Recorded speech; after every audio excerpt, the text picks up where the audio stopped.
if you grew up in a family that was on a food budget, you more than likely as a child were fed broke foods. That's a term that Bill Engvall uses in his stand-up routine, broke foods. And for him, the pinnacle would be Kraft macaroni and cheese. I mean, who hasn't had that? He also talks about Spam. That's gross. First time I had Spam, I couldn't stand it, and I don't think I've tried it since. But there are people that like it. So it got me thinking about broke food. Why am I talking about broke food? Well, Dr. Ken Berry did a video on YouTube yesterday about an article that he read on Yahoo Life from a registered dietitian that was basically saying the carnivore diet is dead in the water, it's been debunked, and eating processed fatty meat and red meat is going to make you fat, so you shouldn't do it.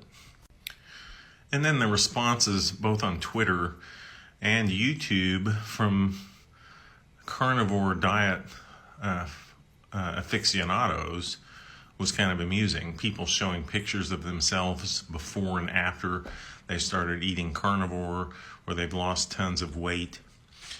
So the carnivore diet does not make you fat. Plenty of people drop their triglyceride levels, raise their HDL, and lose a ton of weight by just eating meat. And there's one guy on Twitter, that's all he does. He drinks water and he eats meat. That's it. And he lost, 85, 90 pounds doing that. So Dr. Berry brings up bologna and hot dogs. So that got me thinking, well, let's look what's in a hot dog and a bologna that you eat on a sandwich. So what's in it?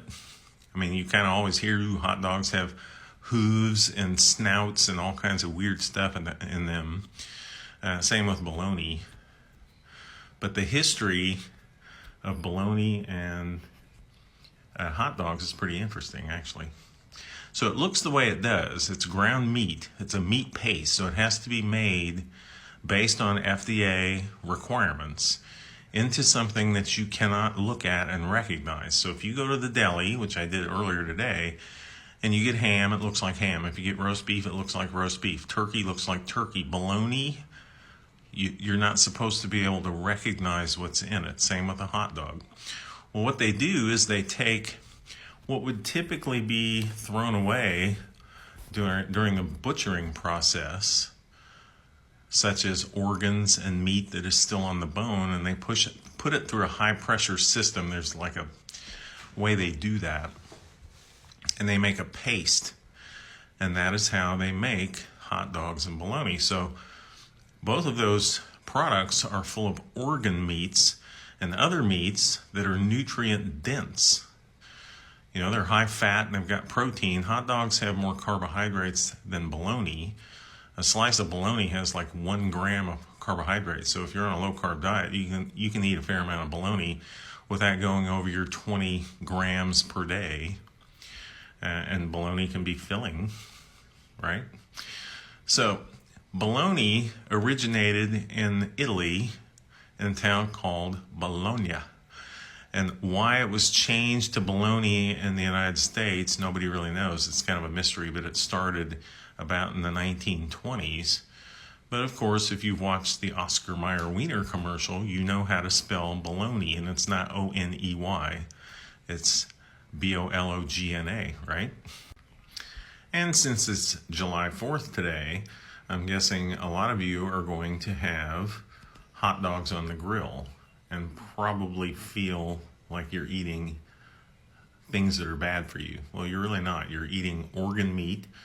I mean, there are societies around the world and in history that lived on whale blubber, the Inuits, and organ meats. And those groups did not have diabetes, and they did not have obesity, and they did not have heart disease until they started eating the recommendations of the standard American diet starting in 1977. So enjoy your bologna and enjoy your hot dogs. They're not bad for you. They don't have snouts and weird stuff in them. They have ground up meat. The bones are removed. There's no bones in bologna or hot dogs, despite what you've heard. Ground up organ meat and meat that's still on the bone that's high pressured off. Has 10% water in a hot dog, 30% fat. Hot dogs have about 24 grams of carbohydrates compared to bologna. So if you wanted to pick the healthier of the two, it would be bologna. But enjoy it. I'll see you later. Talk to you later. Bye.